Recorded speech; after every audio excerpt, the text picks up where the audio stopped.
हाय, नमस्ते, सलाम, सत श्री अकाल। मेरा नाम है देव। यदि आप मुझे पहले से जानते हैं तो आप सबका स्वागत है, और यदि आप पहली बार मेरे चैनल से जुड़ रहे हैं या फिर मुझे देख रहे हैं तो प्लीज़ मेरे चैनल को सब्सक्राइब कीजिए। तो अभी मैं अपने दोस्त के साथ बैठा था और हमारी किसी नोन ने आके हमें थोड़ी सी मिठाई दी, जिसमें से मैंने थोड़ी मिठाई खा ली, लेकिन दूसरे वाले ने बोला कि नहीं, मैं जिम करता हूँ इसलिए मैं मिठाई नहीं खाऊंगा, जबकि जिम मैं भी करता हूँ। अब मेरे मन में सवाल ये आया कि क्या वर्कआउट अगर आप करते हैं या आप जिम करते हैं या अगर आप अपने आप को हेल्दी देखना चाहते हैं तो क्या आपको सच में मीठा खाना बिल्कुल बंद कर देना चाहिए? चलिए आज इस सवाल का जवाब देखते हैं, इस सवाल का जवाब ढूंढते हैं। मैं सिंपल तरीके से समझाने की कोशिश करूंगा आपको, शायद आपको समझ आए, और पूरी पूरी कोशिश रहेगी आपको समझ आ जाए।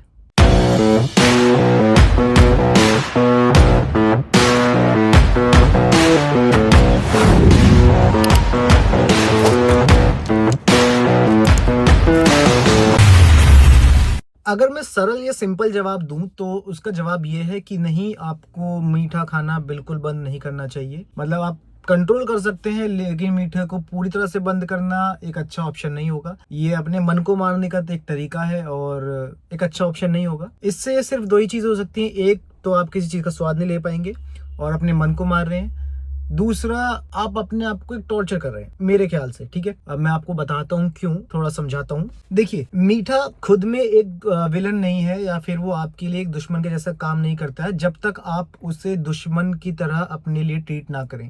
समझिए इस चीज को ऐसे कि मान लीजिए कि आप बाहर का खाना ज्यादा पसंद करते हैं, जिसमें कोल्ड कॉफी या फिर रिफाइंड शुगर जैसी बेस्ड चीजें खाते या पीते हैं, जिसमें कैलोरीज होती हैं। सिर्फ आप बॉडी के अंदर वो इंटेक करते हैं, चाहे वो शुगर हो, कोई भी कोल्ड ड्रिंक हो या कोई भी तरह का स्नैक, इन सब के अंदर कैलोरीज होती हैं। ठीक है, आपने थोड़ी कैलोरीज खाई, लेट्स सपोज आपने पूरे दिन के अंदर थोड़े बहुत स्नैक खाए जिसमें 200-300 कैलोरी हैं। अब आपने स्नैक के दौरान सुबह सुबह उठकर चाय पी, 3 चम्मच वाली चाय पी, दोपहर को फिर आपने एक चॉकलेट खा ली, शाम को 4 बिस्किट के साथ आपने फिर से चाय पी ली 3 चम्मच वाली या 2 चम्मच वाली, रात को सोने से पहले आपने दूध के अंदर फिर से शुगर मिला ली, आपने फिर से शुगर इंटेक पूरा अपना बॉडी के अंदर डाला। आप अलग से स्नैक खा रहे हैं, आप अलग से शुगर ले रहे हैं, फिर आप एक्सरसाइज भी नहीं कर रहे हैं, आप वॉक भी नहीं कर रहे हैं, आप फाइबरस फूड नहीं खा रहे हैं, आप प्रोटीन बेस्ड फूड नहीं खा रहे हैं, सिर्फ खा रहे हैं तो कार्ब बेस्ड और शुगर बेस्ड। इससे होगा ये कि आपकी बॉडी के अंदर सिर्फ और सिर्फ एक चीज बनेगी, उसे बोलते हैं फैट। वो शुगर अपने आप को कहीं ना कहीं तो इस्तेमाल करेगी आपकी बॉडी के अंदर, आपकी बॉडी उस शुगर को कहीं तो इस्तेमाल करेगी।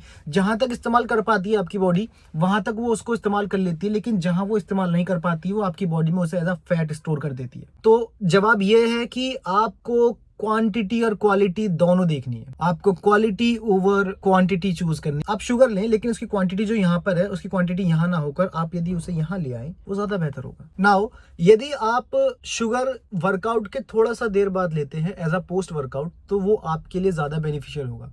इससे आपकी बॉडी के अंदर जितने भी ग्लाइकोजन लेवल यानी एनर्जी, काइंड ऑफ एनर्जी जो रिप्लेनिश हुई है वो वापस वहां पर फिल होती है आपकी बॉडी के अंदर। तो वर्कआउट के थोड़ी देर बाद यदि आप शुगर लेते हैं तो आपके ग्लाइकोजन लेवल वापस भर जाते हैं। एल्स यदि आपकी डाइट अच्छी है, आप वर्कआउट अच्छा करते हैं, तो शुगर आपको उतना हार्म नहीं करेगी। और शुगर लेने से ना तो मसल लॉस होता है, ना ही मसल गेन होता है, ये याद रखें। एक्सेसिव शुगर लेने से फैट गेन हो सकता है, या अगर आप अपनी बॉडी पर थोड़ा भी जोर नहीं देते वर्कआउट या कुछ भी करके, तो शायद आपको समहाउ, एक्सेसिव शुगर की वजह से बोल रहा हूँ, समहाउ आप कहीं ना कहीं अपने आप को एक रीजन दे रहे हैं शुगर की बीमारी होने का। तो कोशिश करें शुगर को कंट्रोल करें, सिंपल है, रूल 2। और अगर बात करूं मैं एक उस चीज की जिसको लेकर आपके मन में बहुत बड़ी मिथ है, या आपको ऐसा लगता है कि अरे नहीं ये तो चीज ऐसी है, मैं बात कर रहा हूँ शक्कर की या गुड़ की। बहुत से लोग बोलते हैं अरे हम शक्कर की चाय पीते हैं, हम लोग गुड़ की चाय पीते हैं, हम चीनी की इसलिए पीते ही नहीं क्योंकि चीनी नुकसानदायक है। जी देखिए, मीठा मीठा ही है। ठीक है,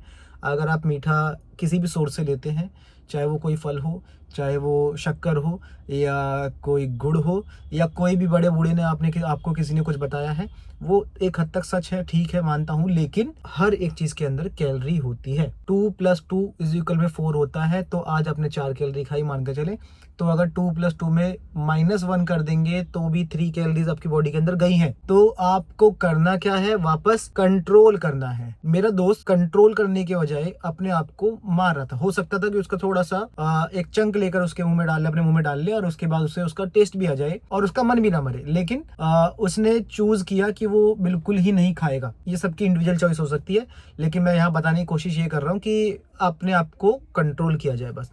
ठीक है, क्वालिटी ओवर क्वांटिटी। रोकने या कंट्रोल करने के तरीके ये हो सकते हैं कि आप शुगर यानी इनटेक यदि आप कर रहे हैं, जैसे आप कोल्ड ड्रिंक्स, पिज्ज़ा खा रहे हैं, तो ये सारा शुगर बेस्ड चीज़ें हैं। पिज्ज़ा कोई फाइबरस चीज़ नहीं होती है, पहले बता दूं। जिन लोगों को लगता है कि पिज्ज़ा एक अच्छी खासी चंक है, रोटी है, तो उससे पेट भरेगा, जी पेट भर सकता है, लेकिन उसके अंदर टोटल जो शुगर है वो शुगर बेस्ड है। आपको पहली चीज़ ये करनी है कि पहली चीज़ तो आपके घर में उतने अमाउंट में, जो बहुत से लोग अपने फ्रिज के अंदर या अपने रूम के अंदर मिठाई का डब्बा या केक का डब्बा रखते हैं, वो ना रखें। दूसरी चीज़, आप अपनी शुगर को कंट्रोल करें। यदि आप 3 चीनी चम्मच डालते हैं, 3 चम्मच चीनी डालते हैं या 2 चम्मच चीनी डालते हैं, तो आज थोड़ा कोशिश करिए 1 चम्मच पीने की। आपको शायद उतना ही मज़ा है, या फिर आप 1-2 दिन अजीब लगेगा, लेकिन आपको आदत पड़ने लगी धीरे धीरे। और आप हफ्ते में 2 या 3 बार मीठा खा सकते हैं, उससे कोई बुराई नहीं है। या ओकेजनली भी खा सकते हैं, मीठा खाने से कोई दिक्कत नहीं है। लेकिन अगर आप डेली ही खा रहे हैं मीठा, तो ज़्यादा दिक्कत है, तो प्रॉब्लम है, वो फैट में बदलेगा और फिर आपको नुकसान भी हो सकता है। इसलिए थोड़ा कम खाएं। और खाली पेट बिल्कुल मीठा नहीं खाना चाहिए, आपका इंसुलिन स्पाइक बहुत जोर से होता है, तो ना करें। कंक्लूजन में करता हुआ यहाँ पर सभी चीज़ों को, अपने आप को टॉर्चर मत कीजिए कि मैं बिल्कुल मीठा नहीं खाऊंगा। यदि आपका मन है मीठा खाने का, आप मीठा खाइए, भले ही थोड़ा खाइए, लेकिन खाइए। सेकंड, आप यदि मीठा खा रहे हैं तो उसकी क्वांटिटी थोड़ी सी कम रखें। तीसरा, यदि आप डेली ही कुछ ना कुछ मीठा खाते हैं, तो उसको वीक में 2 या 1 बार कर दीजिए, 2-3 बार कर दीजिए। चौथा, शादी ब्याह में यदि कभी आप जाते हैं या किसी दोस्त की पार्टी या ओकेजन पे किसी पे जाते हैं, तो आप मीठा खाएं, लेकिन उसके साथ बहुत अच्छा फाइबरस फूड और बहुत अच्छा प्रोटीन बेस्ड फूड भी खाएं, क्योंकि वो भी आपके लिए ज़रूरी है। और सबसे इम्पोर्टेंट लास्ट की 2 चीज़ मैं पिछली वीडियो में बता चुका हूँ। सबसे इम्पोर्टेंट है, आपको अच्छा वर्कआउट करना है। यदि आप अच्छा वर्कआउट नहीं करेंगे तो प्रॉब्लम है। यानी आपको वर्कआउट करना है, अपनी बॉडी को थोड़ा जोर देना है, थोड़ा प्रेशर देना अपनी बॉडी को कि चलिए, बहुत देर से बैठे हैं आप। और लास्ट, वॉक। डेली 1 घंटे की वॉक कीजिए, सिंपल है। आपको मीठा खाना है, मीठा खाइए, आपको जो भी करना है कीजिए, कोई दिक्कत नहीं। फिर विद दिस आज का टॉपिक खत्म हुआ। आई होप आपको ये वीडियो समझ आई होगी, पसंद आई होगी, और मेरे ख्याल से आपको अच्छी भी लगी होगी। अब आपको करना क्या है, अगर हो सके तो अपने दोस्तों तक ये शेयर कीजिएगा। अगर हो सके तो अपने घर वालों के, अपने परिवार वालों को भी दिखाइए कि मीठा खाने से ऐसा कोई नुकसान नहीं होता है। मीठा खाने के बस कुछ तरीके हैं, वो उन्हें बताइएगा। ऑल्सो इस चैनल को सब्सक्राइब कीजिएगा। यदि आपको मुझसे कोई सवाल, शिकायत या बात करनी हो, तो मैं आपको मेरे इंस्टाग्राम पर यहाँ मिल जाऊँगा, आप मुझसे आके वहाँ जुड़ सकते हैं। तब तक के लिए धन्यवाद। सलाम, नमस्ते, सत श्री अकाल। मिलते हैं अगली वीडियो में।